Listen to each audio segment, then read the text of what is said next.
Perpendicular axis, theorem of perpendicular axis में हमने कोई भी एक रिजिड बॉडी ले ली, कोई भी बॉडी हो सकती है ये, उसमें हमने 3 एक्सिस मान ली, एक्स एक्सिस, वाई एक्सिस और जेड एक्सिस। एक्स और वाई प्लेन के बीच में कोई एक पॉइंट पी मान लिया, तो इसका नाम हो गया पी एक्स वाई। इसकी पी की इस तरफ से दूरी, वाई से दूरी जो अब ये लिख दी हमने, और इस तरफ से एक्स से इसकी दूरी लिख दी, तो ये बन गया पी एक्स वाई। अभी बोलती क्या है, according to this theorem the moment of inertia. अब हम मोमेंट ऑफ इनर्शिया पढ़ चुके हैं, I is equal to M R square, ठीक है।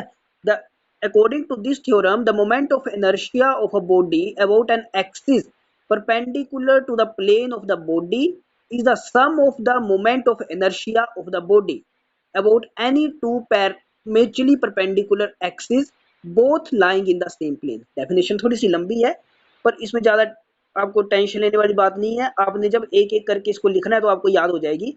इसका बोलने का मतलब है कि जो एक आपकी एक्सिस है, जैसे आई जेड, ये दो एक्सिस जैसे इसका मोमेंट ऑफ इनर्शिया को आई से लिखते हैं ना, तो इसका मोमेंट ऑफ इनर्शिया बोलेंगे तो कितना होगा, आई जेड, इसका आई एक्स और इसका आई वाई। तो ये जो आई जेड होगा वो आई एक्स प्लस आई वाई के बराबर होगा। ये है इसकी डेफिनेशन का मतलब। तो कैसे हम लिखेंगे, पहले हम इसकी डेफिनेशन लिखेंगे, ठीक है। लिखिए डेफिनेशन लिखिए, अकॉर्डिंग टू दिस थ्योरम, मेरे साथ लिखेंगे, according to this theorem the moment of inertia, moment of inertia को मैं एम आई लिख लूंगा, the moment of inertia of a body about an axis perpendicular to the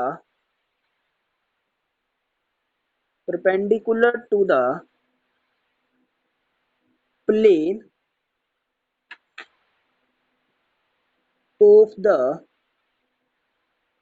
body is the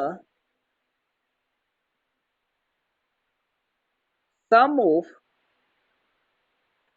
moment of inertia of the body about any two mutually perpendicular axes both lying in same plane।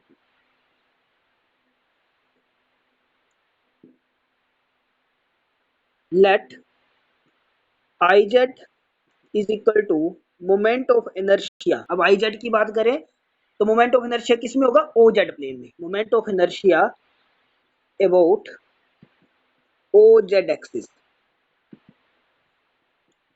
I X moment of inertia about O X axis, and I Y moment of inertia about O Y axis. तीनों लिख लिया हमने। Therefore I Z is equal to I X plus I Y. ये हमने proof करना है, तो हम प्रूफ यहाँ पे लिखेंगे, ये डेफिनेशन होगी। अब प्रूफ लिखेंगे, प्रूफ। अब इस डायग्राम को देखकर, consider a particle of mass m at point p। हम मान लेते कोई मास है, जिस कोई बॉडी का मास और वो p पॉइंट पे है, यहाँ पे है। At point p distance r from o, और o से r दूरी पे है, ठीक है हमने बनाया हुआ। Let X Y be the coordinate. ये कोऑर्डिनेट आपने 10th क्लास में पढ़ा था, कोऑर्डिनेट ज्योमेट्री में, वही वाले हैं। एक्स वाई जो कोऑर्डिनेट है, ठीक है। तो द मोमेंट ऑफ इनर्शिया, ये लिख लेंगे इसमें, कंसीडर अ पार्टिकल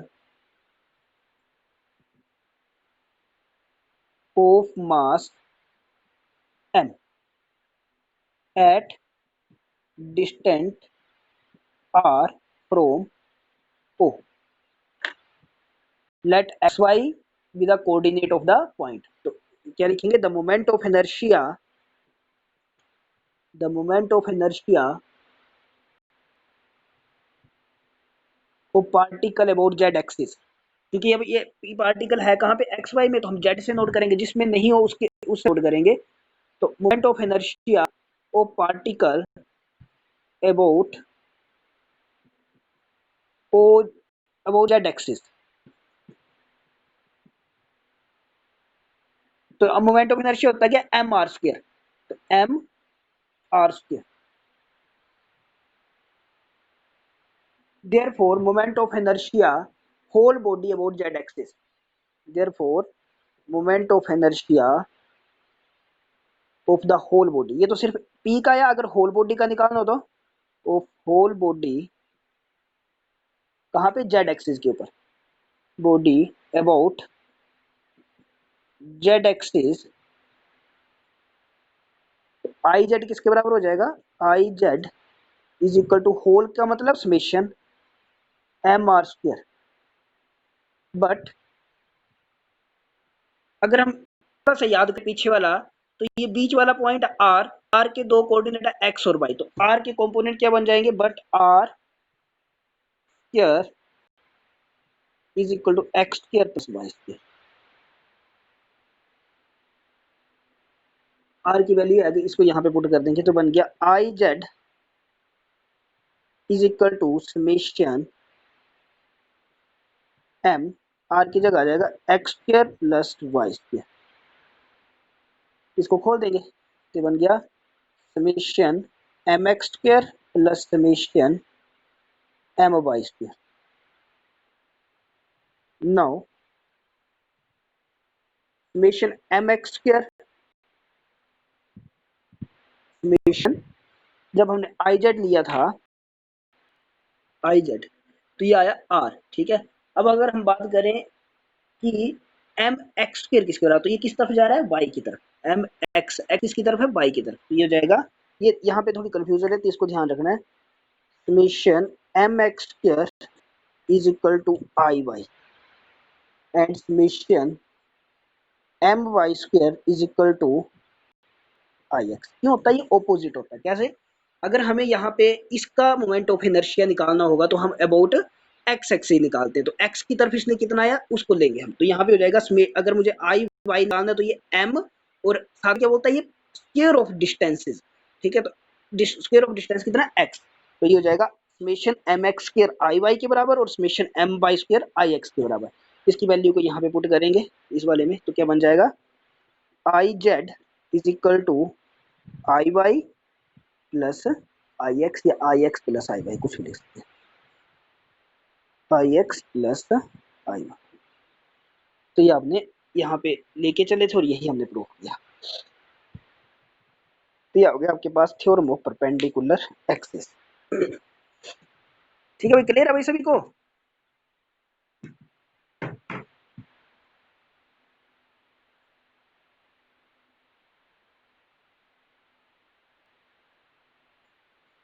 ठीक है भाई, तो आपकी नेक्स्ट थ्योरम है थ्योरम ऑफ पैरेलल एक्सिस। एक होती है परपेंडिकुलर एक्सिस कर ली, उसमें ये तीनों आपस में म्यूचुअली परपेंडिकुलर थे, आई एक्स आई वाई और आई जेड। अब आया थ्योरम ऑफ पैरेलल एक्सिस। तो पैरेलल एक्सिस का ये डायग्राम रहेगा, इसका ए बी पी क्यू, इसको मैं समझाता हूँ क्या है, बना लो डायग्राम बना लो, उसका बताता हूँ ये क्या है।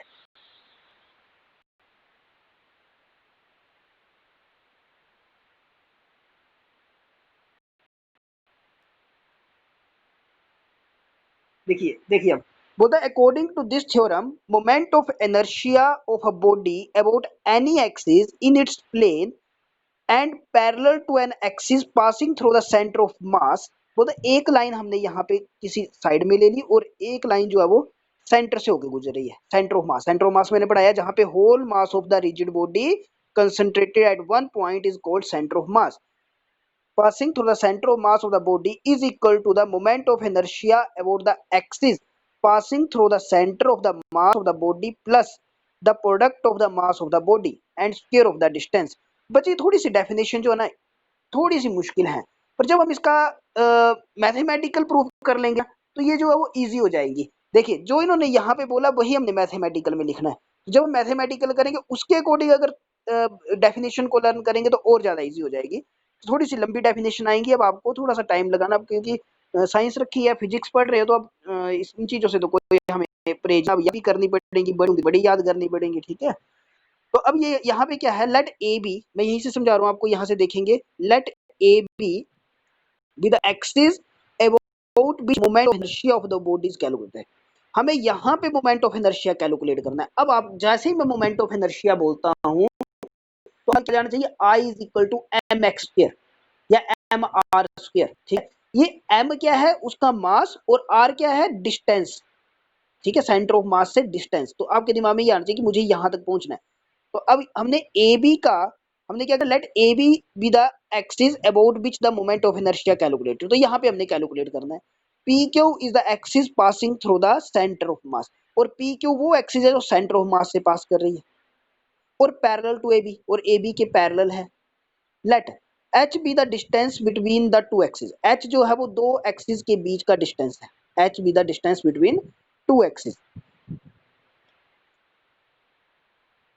The body assume to made up of the large number of particle, हम मान लेते हैं ये जो बॉडी है बहुत ज्यादा पार्टिकल से के बनी हुई है। तो ये चीज आपने, इसकी डेफिनेशन और ये वाला पार्ट आपने अपनी बुक से लिख लेना है। अब आगे देखेंगे, नो कंसीडर अ पार्टिकल, अब हम यहाँ से इसका मैथमेटिकल करते हैं।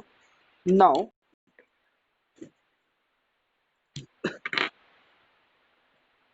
Now consider a particle P of mass m, ये कोई पार्टिकल है P ऑफ मास m, जिसका मास m है, ठीक है। whose distance from PQ is x, जिसका PQ से, इस PQ से x डिस्टेंस है, ठीक है। whose distance from PQ is x, जिसका PQ से x डिस्टेंस है। Moment of inertia of particle about PQ, moment of inertia of particle about PQ। तो अब हमें जैसे मोमेंट ऑफ इनर्शिया में क्या पता है, मोमेंट पी क्यू का निकालना, सेंटर ऑफ, तो कितना बन जाएगा, आई इज इक्वल टू किसके बराबर है, समेशन ऑफ इसका मास m और डिस्टेंस x। तो कितना हो जाएगा, moment of inertia about P Q is equal to m x square, ठीक है। अब moment of inertia of the, ये तो पी क्यू का है, अगर मुझे होल मास का निकालना होगा या आईसी में पता करना हो तो कितना हो जाएगा, मोमेंट ऑफ सी मतलब सेंटर ऑफ मास, ठीक है। तो moment of inertia of the body about PQ is IC, IC मतलब सेंटर। तो ये जब होल का करेंगे तो क्या आ जाएगा, साथ में समेशन लग जाएगा, तो समेशन एम एक्स स्क्वायर, इसे इक्वेशन नंबर 1 मान लेंगे, IC आ गया समेशन एम एक्स स्क्वायर। अब हम करेंगे मोमेंट ऑफ इनर्शिया, ये पी क्यू से निकाल लिया हमने, पी क्यू से आ गया एम एक्स स्क्वायर। अब किस पे आ जाएंगे, ए बी पे आ जाएंगे। तो अगर मैं आपको यहाँ से पूछूं तो बड़े इजीली बता सकते हो, ए बी से कितना हो जाएगा, डिस्टेंस कितना x प्लस एच, और मास कितना m। तो आप बोल सकते हो m is moment of inertia हो जाएगा m into X plus H, बड़ा सिंपल सी बात है। तो no moment of inertia of the body about A B का करेंगे तो उसका एम एक्स स्क्वायर आया था, इसका M x plus H square आ जाएगा, ठीक है। मोमेंट ऑफ इनर्शिया अबाउट, फिर से वही बात, अब हम होल निकालेंगे तो इसका समेशन लग जाएगा, ठीक है। Therefore moment of inertia about A B axis I is equal to summation M x plus H square, यहाँ पे बन रहा है ए प्लस बी का होल स्क्वायर, तो ये हो जाएगा summation M A square plus B square plus sorry A square plus 2ab plus B square, A plus B का होल स्क्वायर फार्मूला लगा। इसको हम क्या करेंगे, मल्टीप्लाई करेंगे, summation M x square plus 2 H बाहर, summation M x plus H square का नहीं होगा क्योंकि इसका तो उसमें सम नहीं हो सकता है, जितना एच डिस्टेंस है उतना ही रहेगा, तो इसको तो उसमें सम करने की जरूरत ही नहीं है। Summation M.